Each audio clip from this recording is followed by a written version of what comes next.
It's LOI Weekly, as you've never seen us before, and that is because you've actually never seen us before. We used to be a podcast, but now we're a lot more than that. We're on YouTube and we're live on TV. This is our 4th season, and for episode 1 of season 4, we have myself, Johnny Ward, and Dan McDonald as ever, and we'll have Paul Corrie for the second half of the show. But most of all, Dan, we have hope. Hope for a new year. Well, we have hope every year. Yeah, I mean, added hope. We've maybe renewed reason for a hope this year, but it depends. Why is that? Well, I think, we've had a winter that's had a fair bit of change. I think, normally at the start of every League of Ireland season, we talk about such a long break, but it's a bit different this time. Well, maybe just from the reporting perspective that, we had a Dáil hearing in December, which was very much focused around the League of Ireland. We had a complete rebirth at the top of the administration of Irish football. We have sort of new faces to the forefront of the league. Now, they still have a bit of work to do, you think, to completely convince people to win them over. I'm talking about Niall Quinn, who's at the forefront of things now. And, a new board of the FAI, a suggestion that the league is going to be to the forefront of Irish football going forward. So that is the hope. The flip side is there's always a bit of uncertainty to go with it too. And this is a big year, but we also don't know what the next year is going to hold. We don't know about the All-Ireland League. There's a lot. I mean, even in the time that we've been doing this show, over 3 years, we've sort of we've covered a lot of various false dawns or maybe ups and downs. A lot of ups and downs and a lot of sort of the similar frustrations that would be aired every year about where the league stands in the sort of the food chain of Irish football. Whereas now there is hope that things may change, but at the same time, I mean, we're not maybe going to go into the first division and all that stuff too much this week. Well, we don't know how many teams are in. We don't know when it starts. Yeah. So I mean, which is an initial problem that we're dealing with. Only the first division is grand. But so there's obviously a lot to go on. But I still think generally, I think the discussion about where we go, there's more people involved in it now. So hopefully. What about you and I though? Well, I mean, yeah, we've come a long way, son. We've come a long way. We've also a very new part of the show, which I have to say, this was your idea. I actually work in racing, but Dan said, well, this is what they do on Racing TV and Nick Look on Sunday, and it's a nice little idea you got here. Well, I mean, it's not exactly the most original idea in the world. It's just talking points for the week. But it might just add some structure to our debate as opposed to sort of the new dawn. Let's start. What is the new dawn? Well, we've sort of gone there, really. Yeah. I mean, there is. I was at the League of Ireland launch last week. Now, it was in Abbottstown as opposed to the Aviva, presumably because I'm not sure if they can, I'm not sure if the funds are there to do the big launch anymore. There's big Niall. They had Niall Quinn meeting all the players. He's at the centre of Irish football now. And look, last year we would have spoken about the visionary group that Niall Quinn was involved in, along with Roy Barrett, who's now the chair of the FAI board, along with Gary Owens, who's now the interim CEO of the FAI. And their document wasn't particularly inspiring. Yet, was it a bit waffly? Well, they also claimed they took 79 pages out of it. So, I mean, if that was waffly, 79 pages more might have added more to it. They claimed they took out some of the best stuff because they didn't want their ideas to go to other people. But we don't know. The honest answer is that we don't know about them. But what we do know is that there actually is, I think, an influential figure who can open the doors of power and actually advocate for the league in a way that probably wasn't to the forefront of the FAI hierarchy before. Now, probably. Well, no, definitely. And we know that. And I think that what I've been encouraged by is just hearing some of the early inquiries they've made and discussions they've had with people about maybe going to UEFA, figuring out funding streams for the league, actually figuring out what the league was sort of costing to run, how much money was it generating. We didn't actually know this. We didn't know. And as I always go back to this, in years to come, there will be a documentary made about this era or the decade just gone of Irish football and wondering, how was this tolerated? How did this happen? How did everyone end up just sleepwalking into whatever they walked into? And now, you do have people at the forefront who I said didn't impress a lot of people in the league last year, and I think they need to engage and speak and get out there with the clubs and convince them that actually they're in it for the right reasons, that they are actually batting for the league with sponsors. And because there's a new title sponsor needed at the end of this year. There's discussions about the format, the structure. This is basically a gateway year. 2021 as it stands, we don't know who's going to be governing the league. We don't know who the sponsor is going to be. We don't necessarily know are we building towards an All-Ireland League or not. So it is a year that there's a lot going to be decided. And again, you hope, we just come back to that word, that you have the right people at the forefront of it. But they've got a job in their hands, and I do hear that they've probably there's certain things they've inherited that maybe they weren't prepared for before, and they're finding out about them now. It looks like we've been sponsored, actually. We're wearing the same branded the F, shirts today, yeah. but just to point out, we actually haven't been sponsored. We're just pure coincidence, Dan. No, but you're obviously open for it. Absolutely. If at all possible. What are we doing for number 2 here? I think we're looking at the simple case of the title race and the title battle. The title battle. Or the 2-horse race. We probably could have gone for it because that's what it is. Yeah. Unless you want to sort of throw in a wild card option for me. But I was actually thinking of this earlier. The only conceivable chance, this is 1,000,000 to 1, the only conceivable chance we could have a title race, both started the season unbelievably well defensively last season. I think they conceded 4 goals in their first 12 games or something crazy, right? And then they got a couple of injuries, Cornwall in particular. If the likes of Glenn McCauley, who's a completely unknown player, really, ex-Liverpool, is off the charts for Bows and all of a sudden scores 20 goals, but realistically, you're clutching at straws. No, I just think it's going to be the same as every season, that when you get to April, May, and this madly dysfunctional fixture list that we have, and when teams play a serious amount of games in a short period of time, the 2 clubs with the most resources are just going to power away. But they can afford to stay overnight and just do little things which may not seem that much in isolation, but over the sequence of a league, they mean everything. So I think that Dundalk will power ahead with Rovers, and really there's no argument, I think, to be constructed that anyone else will challenge them. I mean, between the two, I mean, last strengthened more though, actually. So Dundalk have lost McGrath and Benson. They've brought in signings. Rovers haven't really lost anyone that you'd be that worried about. But have they made the requisite signings up front, particularly? No, I mean, I think Graham Burke is going to be there for a full season, so that will have a sort of a new signing impact. Reece Marshall, they've signed Liam Scales. None of these players may necessarily start the season. Burke obviously will. Will Jack Brown be there for full season? That's another question. I'm leaning towards Dundalk marginally in the title race, and I think it's because... You'll have made your mind up at the end of the show. I know, I've made my mind up. Yeah. I mean, you generally tend to make your mind up by April who's going to win it, and I think that that experience of having won the league repeatedly, you think about it, Cork eventually won it on their 4th go, their 4th challenge. Rovers did have a proper crack at it last year, but you kind of wonder, is it a 1 more year thing? And if someone like Jack, who's so key to how they play, if he possibly goes in July, these are the factors that I'm thinking of that might just pop it towards. And Doc, a bit of an unknown. They've gone outside, they've gone to Europe, they've signed a guy from Serbia. I think they're looking at others. They may bring in someone else, Cammy Smith from Scotland, who's meant to be a very good player.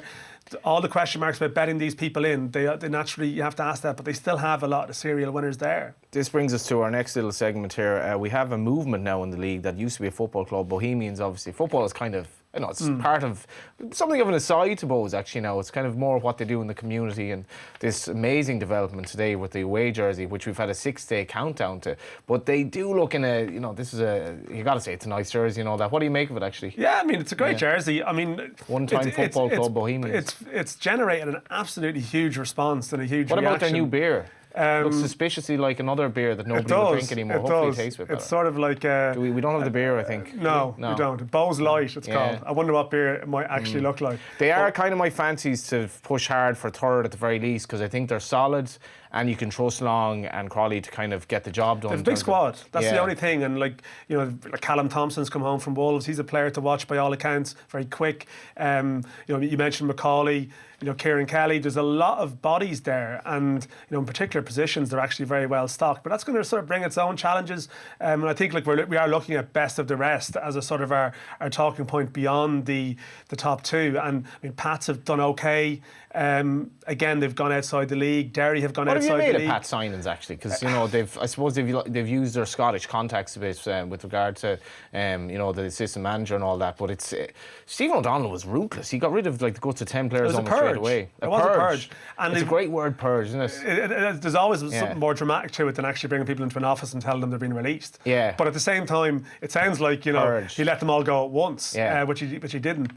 And some of them actually stuck around. But yeah, I think Pats and Derry, actually, I put them in a similar boat, that they've both, to try and catch up with the top 2, Derry've invested they've gone outside the league to try and take a punt and hope that there's a Gary Twigg or a Joseph Doe or someone who just ignites, because I don't think they're going to be able to compete with Dundalk and Rovers for the best players in the league, and they have to go outside and hope to get lucky. And that's the one of the problems that we face with the league still, is the distance between 2nd and 3rd. It's been huge in the last couple of seasons, albeit Cork being replaced by Rovers, and I think it's going to be the same. I'm reading stuff today about it's a problem across Europe, the dominance of certain clubs in certain leagues because of European money, and we are definitely in that boat here. So best of the rest, I think it's going to be tight between those three clubs. I don't see anyone else competing for third. I do like this one, Beyond the Pale, because of the dominance in the sort of the eastern seaboard, with Cork City's bizarre demise over the last year or two, where they've gone from a position of unbelievable strength to probably, you know, basically this season, I think the minimum they'll be looking for is to survive, but it's hard to see them doing an awful lot else. I've no idea what Cork are going to be like this year. You know, and the West, then you have obviously Sligo Rovers, who would be hoping to push on, but essentially it's all dominated by teams. Yeah, look on these like coasts. Waterford is again. There was kind of question marks over where their structures were at. Now, we should obviously mention Shelbourne obviously have come into the mix as well, but within the Pale region. But I think you need a sort of a national spread, and the two Munster clubs for me, Cork and Waterford, it's plausible that they will struggle this year. And Finn Harps, of course, have tried to bring in some players as well too, and bring in Barry McNamee and try and stay up. But it's there's no doubt that there's sort of an East Coast power at the moment, and for a National League that sort of creates its own problems, I think. Another East Coast power coming after the break in the shape of Paul Corrie.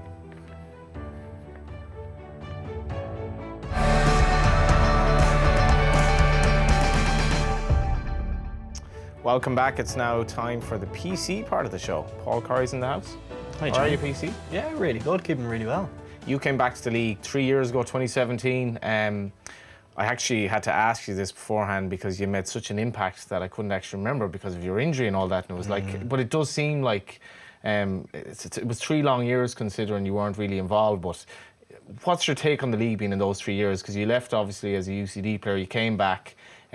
Lots of high hopes for the league, subsequent to Dundalk in 2016 and all that. And as Dan said earlier on the show, lots of highs and lows. Yeah, lots of highs and lows, and probably, you know, my own opinion of the league probably shaped quite differently from my time at UCD, because I think when you're in UCD, you're in quite a bubble. Stepping back and signing for Shamrock Rovers is obviously more expectations, and you probably get a better insight into the league and how it's run, and particularly being at a club like Shamrock Rovers, and being able to compare that to, say, my time at Sheffield Wednesday and Northampton. You know, it was good to see that it's run to a level of professionalism, and I think we've, in particular with the likes of Dundalk and Shamrock Rovers, they've gone from strength to strength, particularly when you look at Shamrock Rovers off the pitch and the facilities they've put in place, not only the stadium but the training ground, and even Steve McPhail going in as director of football. They've got the right people in probably the right positions, so that's pleasing to see. And if you could, obviously there's restrictions in regards to the finances about the league, but if you could get a few more into that bubble and into that, I guess, practice, well then you'll be looking at serious growth. You say that though, like he said professionalism there. There are still clubs in the league that are probably a long way from being actually professional in terms of the way the players even train, stuff like that, the money that's coming in. And you see John Caulfield kind of looking for a really compressed 10-team professional league. You know, you would often make the point that we're as strong as our weakest link, and our weakest link is still pretty weak, even in the Premier Division. Yeah, like this is, like, you know, we have to wrestle with some difficult decisions, and John Caulfield's always had that view. I think a couple of years back, I think he was almost talking about having an 8-team Premier Division once everyone met certain standards and criteria. And like, I didn't necessarily object to that line of thinking. Like, I do think that being a Premier Division club should stand for something in terms of your facilities, the number of professionals, whatever it might be. But at the same time, you have to be conscious of the language you use here that's really like disrespectful or you know, disparaging towards smaller clubs in the league, who can rightly point out that, you know, it's like a big game of pass the parcel here. Some of the clubs at the top, you know, it's almost like the music stopped when the European money came in, and that's allowed them to push on and strengthen. Absolutely. You know, whereas we went through this cyclical period. Amazingly, like around 10 years ago, people used to say one of the strengths in the league was that a different team won the league every year. But the flip side was that's because everyone went bust after around 2 years of, you know, within 2 years of winning it. Whereas now you have a certain stability, and the clubs that are really sort of being the squeezed ones, the squeezed middle as such, is the clubs that are caught between a bind of, well, do we push the boat out and try and get closer, or what is the cost of doing that? Now, I do think at some stage, like, hard decisions have to be made. Like, you have a situation where you have a short season because of the concerns of some smaller clubs. You have, you know, clubs who don't pay players in pre-season. That's most of the first division. You know, players in amateur contracts, and I think you have to have a standard of professionalism at the top. And that means maybe at times saying to clubs, if you want to be promoted into our leading division, you need to meet some standard. But you can't just cut them adrift completely either. There's almost a balance to be found between the two. Does it anger you, Paul, though, when you think of what's come to light over the past year or so, and in terms of the challenges of League of Ireland clubs like Sligo Rovers, who had to basically scrap for money to survive every year, and they're doing it as prudently as they can, but essentially with clubs not really getting any proper prize money and almost looked down upon from the FAI hierarchy, that I would argue that we've actually done very well in the circumstances. And where could we be if there were actually a bit of belief behind the whole thing? Yeah, of course. You have to look at what's been made available to clubs, and at times that's been very, very little. And obviously, I'm still in very much a mindset of only recently being a player, and you have to think of the player's perspective and what that's meant for certain individuals. Not being able to tie people down on long-term contracts. If you look at positives, long-term contracts for players, 2-3 year contracts have been handed out, and in particular the last 12 months is particularly encouraging, because it means that if we're not keeping a hold of the best talent, well then at least clubs are commanding prices and they're commanding fees for players. They might not be enormous, but it's meant that they've been able to, I guess, grow in certain shapes and forms. But of course, you don't look back too fondly when you hear of the stories with the FAI, and you hear of maybe what has been withheld from clubs and preventing the league from growing, because... Well, there was a situation where they didn't know how much the title sponsor was putting in because of a confidentiality agreement, which is utterly, like Dan's on about that book that might come out. It sounds absolutely preposterous. It does, and information being withheld. Yeah, of course. And the clubs were probably so downtrodden they didn't know the difference. Of course, and then you look around the grounds and you look at the facilities that are on show, and in certain circumstances it isn't good enough. Even going into certain dressing rooms around the ground to be of an unbelievable standard. Even when you compare it, I would have been around certain League 2 clubs in the UK, and they'd be streets ahead, absolutely streets ahead of some of the facilities that are on show. And that, the FAI have to take a certain element of responsibility for that. But that's reflecting. Let's look forward and let's hope that better things are to come. Yeah, we obviously have a new electorate having voted in a new government, whatever that may be. We're just hopeful that football will be a benefactor from the new government in time. But let's talk about the weekend to come, Dan. Bows Rovers, great start. I would argue it's mad that this game isn't on Friday night for apparent security reasons. 3,500 people at a game, we can't police it. I think that's absolutely nuts. It's on Saturday anyway. Can't wait for the game one way or the other, but you must be looking forward to it. The highlight of the weekend. The old fixture computer. I actually don't like it as the first game of the season match, to be honest. You don't need a big game. Bows Rovers is a big game at any point, and Bows getting a lot of publicity this week. A lot of new people might want to go to the game. They can't. They can't go to any of their home games nearly this season because they're going to be mostly sold out, and that's the restrictions of Dalymount. So I think they are working on the far side in terms of trying to get something done to make some sort of a terracing. But as a week one, it's not it's exciting, but I'd nearly rather it was in week 3 or week 4. But that's only just being nitpicking. As a game, come Saturday afternoon or whatever, 1:45, I still think we'll be excited about it. I think for both teams, it's a weird one to start a season, because the psychological impact of losing a derby can actually be a real downer for either side. We've seen even Rovers in recent years, off the back of the Bows game, sometimes they've gone in form and come out going the other way. And it's happened again. Flip side for Bows, the first home game of the season, optimism. If you lose to Rovers, it's that's hanging over you. So it'll be interesting. Rovers did win. They have won their last 2 meetings. They did win the Cup semi, you'd say, sort of quite comfortably, really. And you kind of wonder, is that them over the hump? I kind of hope that the occasion, that there's a footballing aspect to the occasion, but sometimes with this derby we know that's not always the case, in the sense of the pitch or the nature of the game. But I'm looking for it. I don't know what you think, Paul, even like Graham Burke, Jack Byrne, these players. It is like a great statement game for Rovers, maybe, to announce that this is their year.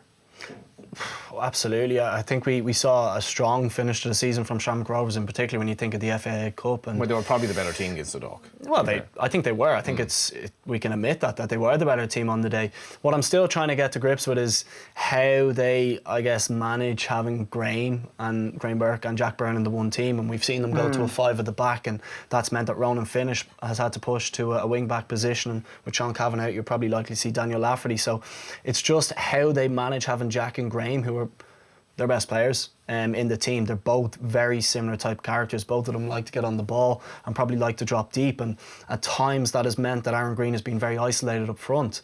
So for me, it's the mix. It's that mix. It's the blend of the characters and how they maximise their ability, because I think if they can do that well, and if Graham can score enough goals and Jack can get enough goals, well, then that will be the barometer of how far they're going to go this season, both in the league and the cup. With regard to the fixture and the Bows Rovers, exactly what Dana said, you really don't know what to expect. Particularly from a Dublin derby, but also now because it's the first game of the season, it's hard to understand where they're at in regards to the preparation, in regards to the fitness, what gear they're in come start of the season. So it's a bit of an unknown quantity. I think the job that Keith Long and Trevor Crawley have done has been absolutely incredible. But what you will find this year is now with the likes of Daniel Manju, the likes of Danny Grant, they're not going under the radar like they were last year. They're going to be marked men. Absolutely. And it's how they manage that and how they, I guess, get the most out of those players. So the matchup is most certainly in the middle part of the pitch between Manju, Gary O'Neill, Graham Burke, Jack Byrne and Keith Buckley. And I think whoever wins that will probably determine the result. We can expect a lot of flowers to be bought extra early on Valentine's Day, so League of Ireland fans can just dump the flowers and then go to games. If I were going to a game, Dan, Dundalk and Derry... What do you mean if you were going to a game? If I were going to a game, Dundalk and Derry could be an absolute cracker. Who knows? What are you doing on Friday so instead? Up in the air. Dundalk and Derry, Dan. I'm still Are you going to a game on Friday? I'm going to Dundalk and Derry, professional. Professional obligation, yeah. Derry are people have to understand what you do for a living, John. Absolutely, you know? yeah. That's the foundations of a good relationship. But Valentine's Day, it's a long day, and it's going to culminate in a bit of League of Ireland football. Derry and Dundalk, to me, could be the best game of the round because two teams who want to play football. I'm fascinated by Derry this season. I'm not sure they've anyway replaced the players that they've lost, whereas Dundalk are obviously in a much stronger position. Yeah, I think I wouldn't be shocked if Dundalk sort of went with a team that was more so with the base from last year, and then they might phase in the new signings rather than necessarily throwing them in there. Whereas Derry, I think, have to do that because there's been massive turnover. David Parkhouse is gone, Junior is gone. It's a lot of goals to replace. Barry McNamee is gone. Greg Sloggett is gone. I mean, he's gone to Dundalk. He might be involved. Creating rave reviews. So they've gone and they've played the overseas market. And again, okay, they've brought in Conor Clifford and Conor McCormick and some guys who know the terrain. But some of the others, particularly in forward areas, you just don't know. And it's very hard. And Derry actually were really competitive against Dundalk pretty much all the time they played them last year. Cup games, everything, they pushed them all the way. But you just think it's probably weighted towards the team that's a bit more of a known quantity.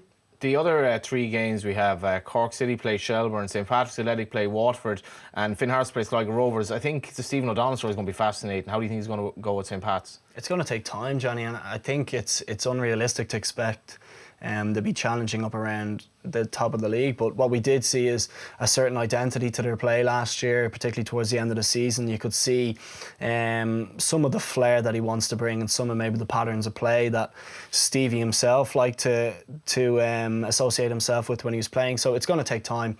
There's a lot of new faces have come in there, and it's going to take a time before he can stamp his authority and stamp his real ways of playing on that side. So there's still an unknown quantity. They've brought in a couple of faces from UCD who are still young players within the league. So time will tell with St Pat's, but it'd be lovely to see Stevie, who has such an unbelievably good footballing brain. You saw that when he was playing. At times he was on one leg and he was dictating games and really managing the flow of a game. So it'll be interesting to see with St Pat's, but I think it's a longer process and it has to be viewed as a 2 to 3 year kind of programme as opposed to putting too much pressure on early doors. Briefly, who wins the league?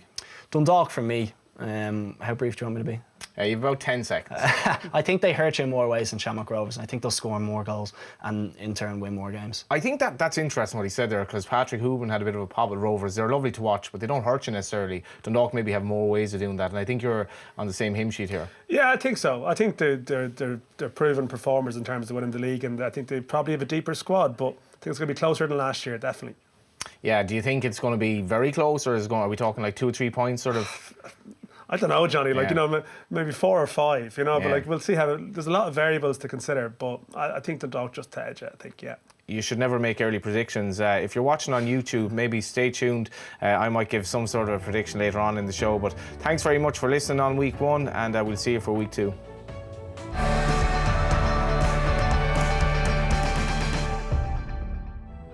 Welcome back to all our podcast listeners and our YouTube watchers, because I was just reminded there that I said thanks for listening, Dan. Old habits die hard and all that. Yeah, I mean... There is a profound point to be made here, though. Lots of people actually don't watch TV now. They have it on the background. They're on Twitter. They're eating their dinner. I actually really, really struggle to just, like, even if I'm eating my dinner now, I want to be on my phone. I want to be watching TV. I want to be doing 2 or 3 things. That's a reflection of your life, though. It's a reflection of modern life. Do you think it's everyone? Paul? I'm a bit guilty of that as well at times. Yeah, it's just like... I'd love to do a study of 1,000 people watching a football game at home, how much of the 90 minutes they actually watch the game. Genuinely. Because a lot of the time they're just on Twitter, they're on Facebook, they're texting, they're on WhatsApp, and they get bored very quickly. They get their opinions from that then. They need to go and have their views confirmed by what, like, you know, what's been said in the sort of the echo chamber. Much better off to go to a game, Dan, take it all in and watch the actual game, watch 90 minutes. But you can do that. I mean, you've been known to go to a game yourself and spend a good portion of it watching racing. Yeah, that's so like, you know, the only biggest change we have now with moving to this new environment is that you actually can't watch a race while broadcasting, which was a massive feature the previous 3 years. Like, Johnny's not listening to my answer. Like, why isn't he? Well, the 340 in Sedgefield is off. I remember this is the big concern. I remember being at Daily Mail before, and a really harsh critic of the show was like, he was obviously behind me, but he's like, I could not. He says in social media, he's like, I could not get over how much of the game he spent watching horse race, and I was like, yeah, he's right. He's actually absolutely right. But anyway, this is what it is. Corey, you're back for the third part of the show. This is where the hardcore old podcast listeners are still listening in. The diehards, yeah. It's a bit more relaxed now, Johnny. You can loosen your belt or whatever, you know. We're just looking at the old goal scorers from 3 seasons. Rodrigo Tosi, that was our first episode. It was like we've gone from Rodrigo Tosi to this. Kieran Sadlier to Junior to the top. Do you know who we haven't mentioned yet? We haven't mentioned Nigel Farage. Yes. Because Brexit. And that is actually something that's been a massive story of the winter. And has Nigel Farage saved the League of Ireland? Look, he's an unlikely player in the game, but we do have something to face that we're going to have to, you know, get our heads around. It would seem, I wait every day to find out that this something's going to be. So basically, people have maybe not necessarily been following it, that it does appear because of football's transfer rules and because of Britain leaving the EU, Irish kids will not be able to leave and go away from home until they turn 18. Unless they stay within the EU. As opposed to 16, unless they stay within the EU. So they can, in theory, go to Germany or France or wherever. Now, you keep thinking that there's going to be a way found around this, and maybe for the very elite superstar players, you'll see suddenly entire families moving over and landing new jobs in Manchester or Liverpool or Imagine London, the Corrie's doing whatever. that back in the day. Well, the Corrie, he's the opposite. He didn't do it. He actually stayed. He stayed because they all had such good jobs at home, and they wanted him to be equally well educated as the rest of them. Yeah. He's from a family full of accountants, as he tell you himself. And he's slandered them before. What did you say about them? Born accountants. Born accountants. This did kind of rather annoy me a bit last year, because I put a bit of work into looking into the whole Brexit situation and didn't seem to gain much traction, because A, people were bored about Brexit, or B, they just didn't think that this was going to actually happen, Paul. This could be an absolute game changer, a complete game changer, and obviously we can't bank on it yet, but imagine having to develop academies in Ireland and having to tell the government we actually need help to keep kids at home here. Well, it's probably the right time, because there's been such a movement towards the League of Ireland structures, and you know, from 13s all the way through to 19s, so it probably works in our favour in one way, shape or form, but it also puts a bit of pressure on clubs to really get their house in order. But listen, my opinion has always been that if the best can stay here and get an education and try get some sort of security behind them, well then do that, because or even very close to the best, like 99% or 90% or whatever. Yeah, well listen, you're always going to have people who are going to want to go, and if they want to go, well and good. But I think, you know, unless you're talking about really the elite of the elite, from me and from my point of view, I think it makes more sense to stay at home. I think even when you look at the likes of Jack Byrne, and Jack talks about being back in Dublin around his support network, around his mother. People probably underestimate the impact that has on not just your mental health, but also on your performance on the pitch. And I should mention players who've left the league over the winter. You look at Conor McCarthy, Sean McLaughlin didn't leave over the winter, he left last summer, Jamie McGrath, all of whom have left with college education. with a degree of some description, because the two Cork lads were doing stuff with UCC and Jamie McGarrett Maynooth, and now it hasn't stopped them from going to a good level and to now professional footballers, but with something to fall back on. The flip side is we're not still ready at all to have the facilities here to maybe ensure that the next Troy Parrott, Adam Ida, Aaron Connolly can sort of have their progress unhindered, and that's why that has to be the focus. I think if you're 15 now, or within that, the 14, 15-year-olds now are more to the point, their parents, I think they're pretty worried, because they wonder, what it's going to mean for my son who has this interest. And why would they be worried, Dan, though? Well, they are worried. So they're worried that their son may not be going away to England? Yes. I find that absolutely crazy. If you think about it, that son will have probably friends who's been a year or two, if he's ever even played out of his age group, he might have one or two lads that are older who are now going away to sign some kind of deal in England, and the glamour that goes with that, which is always going to be massively appealing to people, no matter what. You'd love to have a time when every set of parents wasn't, enamoured by it, but there's going to be agents and people knocking on their door from the minute they're 12, 13, maybe even younger. They've shown any kind of ability. They're going to have people telling them, here's what you could get, here's what you could earn. And if it's taken away by a rule that you can't control, you are going to be worried. I'd prefer that they didn't have that attitude, but you have to walk a mile in their shoes as well too, and imagine, they might see it as, well, actually, my son may not be particularly academically minded. My son may not be hanging around with a great bunch of people, and maybe they might need to go. Now, I know what my opinion is, but there is also two sides of it. Of course there's. Some of the monies that are involved, when you're talking about elite players going to elite academy clubs, I've been speaking to people who were involved in the Manchester City Academy, and you would be absolutely blown away, one, with the transfer fees that are being paid, but then two, also the wages that are being dished out. And of players course, of what age though? 16 to 15-year-olds who are teed up for professional contracts at a young age, and don't be naive enough to think that there's not pressure, and that's not at the back of parents' minds, that they want their kids to go on. They're looking at the monies involved in the Premier League.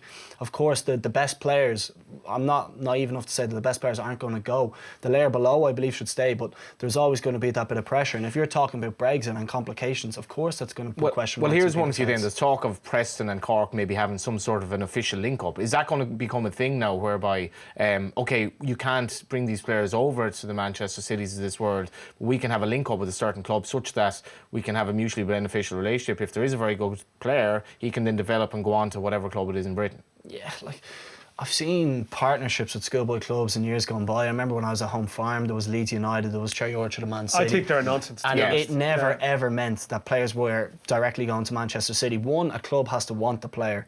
It might not fit in, they might not be looking for that position, they might not be looking for that personality. The affiliation with the club, I don't think, really has a say in regards to where a player ends up. Of course, you look at Preston, you think of Shawnee Maguire and Kevin O'Connor. They're going to have links directly into the club that they might get a bit of a nudge to say, have a look. They also have a clause on Shawnee Maguire set on. I'm not sure about Alan Brown, definitely on Shawnee Maguire. And that was mentioned in one of the stories today about this, and I just hope that, we had a situation going back in time where Kevin Doyle and Shane Long, there was clauses that were sold because clubs weren't in a position to, capitalise on it. I'd hope there's more to this link than that, and that there's actually depth to it. But I don't think, I can see why it's in vogue and could become a thing because of Brexit, as we mentioned, but I don't see what Cork really have to gain from it. Short-term investment maybe, but beyond that, what if you do have that superstar player? They're probably still always going to have the offers, and you don't want to be snookered and prevented from putting them to the club that might be a bigger operation than Preston, because in the context of English football, Preston are not a big operation. Yeah, I suppose when we started this podcast, I remember saying that I thought we were in the middle of, or the start of maybe a revolution in terms of the League of Ireland. That was just after Dundalk's run, obviously, in the Champions League. Has our progress been checked? Are you still very excited about where the league is going? Has what's happened off the pitch given us a real sort of fillip to actually go and achieve something now? I sort of think we're in a similar place to where we've been the last couple of years. And as I said, a lot of these early season discussions are repetitive. As I said, we hope that something may happen. Well, we're a grossly underachieving But league. what we do have now is a different administration at the top of the FAI, who definitely didn't have it to the forefront. I'm not going to repeat myself from earlier on, but that is the biggest change. There is no doubting this time 12 months ago it was unthinkable that you could have this situation that now exists, that there might actually be an open door to the league at the very top of the FAI as opposed to a closed one, or maybe like throw out some scraps, or maybe like, don't ask any questions again, or you never know what might happen. So that culture is gone. It's a more open culture. But what we've seen is that a lot of people who haven't talked to each other for years, a lot of people within Irish football don't view the League of Ireland at the top of their list of priorities. So there's probably a few fights to be had before everyone can get on the same page. What do you make of the standard, Paul? From, I think your first game in the Championship was live on TV and you got man of the match, Sheffield Wednesday, Leeds United, if I remember rightly. You come back to the League of Ireland, I suppose you've experienced like the very good teams and, the teams that maybe aren't so good, but what do you make of the standard? Difficult one to put your finger on in regards to where we actually sit, because I think there's such a difference between the top teams and the bottom teams. But I know, and some of my days in England are actually deserted from my brain, I can't remember, but what I do remember is when I first went over, I was absolutely rocking at UCD, and I was going into every game with unbelievable confidence I was going to be able to execute on what I was capable of. But I just remember going over to Sheffield Wednesday, and Sheffield Wednesday were a mid to bottom Championship team, and I could not get over the pace of the game, the physicality of the game, people being able to, little bits and pieces and little ways that I would have manoeuvred the ball being read so easily. And then you have to adapt, and then it's only when you reflect and you think that is substantially quicker and substantially more quality on a pitch than a League of Ireland game. And we can't be naive enough to think that it isn't. But that's not to say that the top teams, the likes of Shamrock Rovers and the likes of Dundalk and certain individuals amongst the league, aren't capable of playing at that standard. It's just that too often Shamrock Rovers can get into second gear and they can coast for 3 or 4 weeks until they meet a Dundalk or a Bows or a Derry. And that's probably where the discrepancy lies. But as a whole, it's not bad. I don't think it's massively different than 3, 4, 5 years ago, because I think it's always going to be a stepping stone to the UK for the better young players. We're always going to use. And there's a lot of them now. I mean, I actually was working on a piece for Friday just looking at the young players to watch. I mean, you sit down and go through the list. You go through like Farage. I'm thinking of the top clubs, Dara Leahy, but then you can mention Mandrew, you can mention, Danny Grant. There's a sort of raft. You look up to Derry. There's some good young players there. Owen Toll, and a lot of interest with Jack Malone and different names. Pats have signed a couple of guys on sort of pro contracts, and Luke McNally. Everyone's saying to look at who started for Drogheda last year, and some people think he's going to take flight this year. So definitely in my time watching the league, which goes back over 20 years like yourself, like there's definitely become a younger league. It's become a lot more relevant for where careers are going, as opposed to maybe an old part-time environment where maybe a lot of the guys there had reached their ceiling when they were there for whatever reason. So that's the best thing about it now for me, is that you actually can go and watch games and see people who are going to push on, and there's a volume of them, like Enda Stevens and Matt Doherty or whoever it might be. So that's the good thing about the league. But I don't know how we level it up in terms of making it a more even playing field, because you've got full-time teams at one end, the other end of the same division you might have part-time teams of a player travelling up on Thursday to play a game on Friday. You know what I mean? So like they're not in the same league. In the Championship, you never have two teams from completely different worlds ever playing each other in a league match. Yeah. Looking forward to it?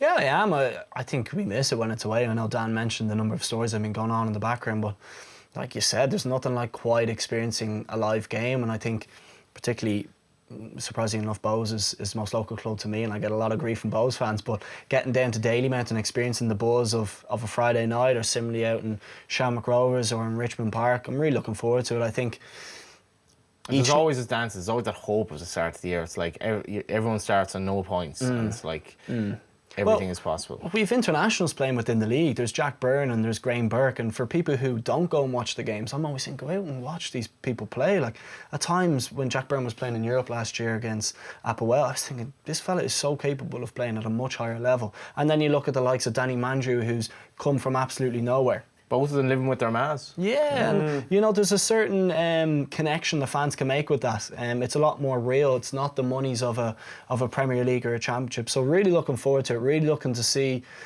new players come to the fore, and seeing what the likes of Stevie O'Donnell can do at St. Pat's, and seeing what sort of trends we come through. Where are you at the weekend?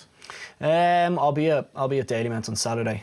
Might try get to Dundalk on Friday. Any Valentines? I told you this before, John. I keep those cards very, very close. Anyway, Dan, you're married, so you'll be at the football Friday night. Yeah, no, I will be, yeah. I'm more interested in your movements on Friday. Have you it's up in the air. It really is up in the air. I'm glad this part of the show is after the TV part, because I don't think she'll be watching.